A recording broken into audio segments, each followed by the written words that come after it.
Okay, yeah, welcome to today's lesson or training, whatever you decide to call it. Yeah, so today we'll be talking about variables. What are variables? You might be wondering, what are variables?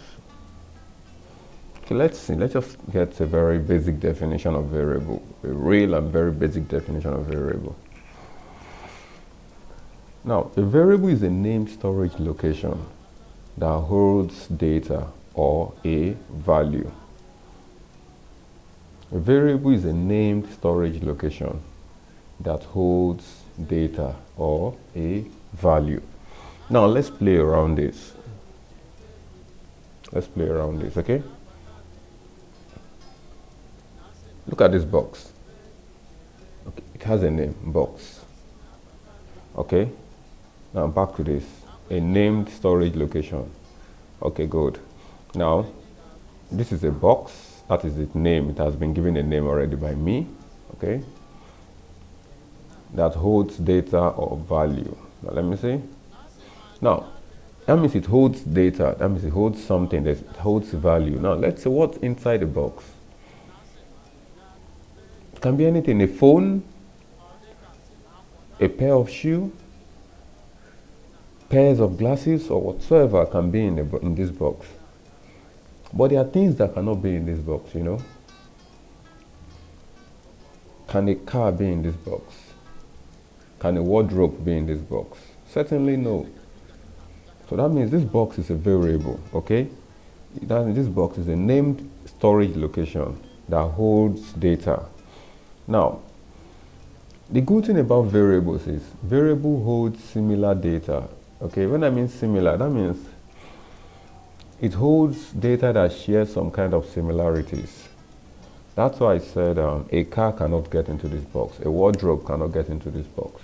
Okay, a curtain or a couch cannot get into this kind of box. Okay, so let's get back to the definition again. The definition says a variable is a named storage location that holds data or a value. Now look at this. Now give this variable a name. Bottle. It's a bottle. Yeah. Okay. Now what is in it? We don't know. Might be urine, might be a bottle of wine, might be a bottle of vegetable oil, it might be anything. But it's a bottle. So the bottle is the name, and the value or the data it holds is what is inside. Now this bottle can hold data or can hold values that are kind of similar. Liquid, yes. Maybe seeds, little seeds. But it cannot hold a pair of shoes, just like the box can take. Okay? It cannot hold a phone. No, how do you get a phone into this kind of variable? Impossible. You get. So now let's look at a real life example of variable. Now look at this. Look at this.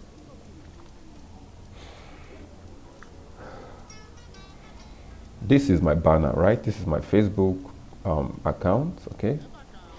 And this is a banner. This is my DP. This is my name and my nickname. Now, looking at this, when Facebook was actually creating the Facebook application, he never thought about me. Mark Zuckerberg never knew me. He doesn't even know me. Okay, but later he's certainly going to know me because I'm a boss over him today. So, you see, this particular Facebook application was created using variables, in the sense of this banner is just like a container that can take only pictures that will stand in as your banner. So Mark Zuckerberg made this particular app or this website using variables. Now looking at this, my DP as well, it's just a variable container for users' display picture. Just as this is a variable container for users banner. Okay. Now looking at this as well. Sorry, let me get this straight. Looking at this. Now you can see we have name. Name is also a variable. My nickname is also a variable because it can only take the names of users. Text. That means this place, when Mark made it, it will have a very unique name called maybe something like user's name. Okay, user's full name. Yeah. So this is user's full name. This is a variable container user's full name. It now contains my own name because I gave it a value. Say, hey, store this, my name in this variable for me. I don't know if I'm making sense. Well, I know. So, let's take a look at this other one. This is my about page on my Facebook. You will take note that it's made up of variables as well. In the sense of this information computer programming and coding trainer at Pepe Programming Hub, it's a variable because when Mark made it, he did not impute all of this. He just made a container. The container contains text. Okay? Now let's go back here. You can see this place now. This banner can contain only images. This place can contain only images. This place can also contain text only. This banner is a variable that contains images. This place is a variable that contains images. This place is a variable that contains text. So to this, you should know that what these are just variables that contains text. Okay? It contains text. I think this married, it's a variable that contains dates. Yes. This one is a variable that contains location, but they are all in text format, in characters. They are called characters in programming.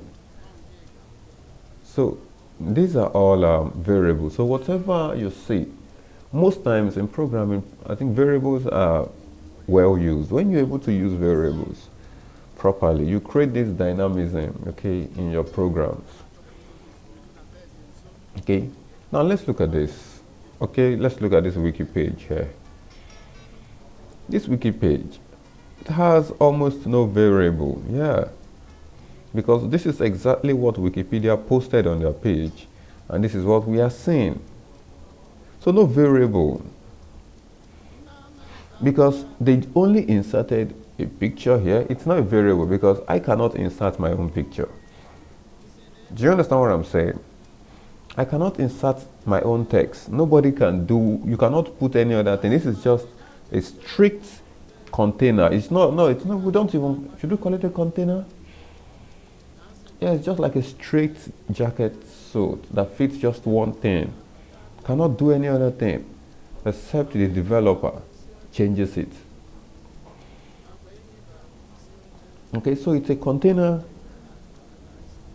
but not a variable. Yeah, this contains picture, contains text, contains header, and the H1 and every other thing, the colors from CSS, but I cannot see variables here. If you spot any variable, kindly let me know in the comment section, okay? Now, let's move to this.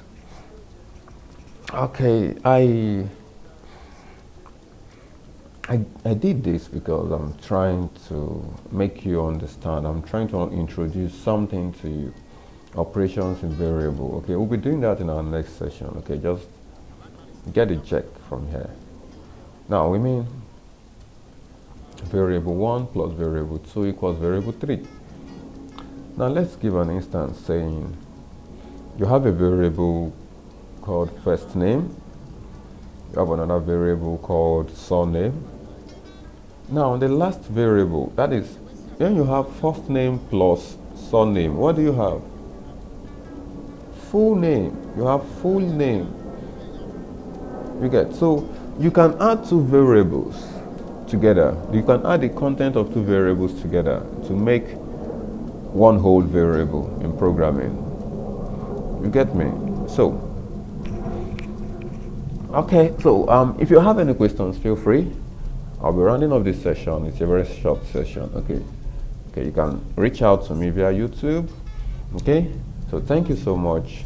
I appreciate. One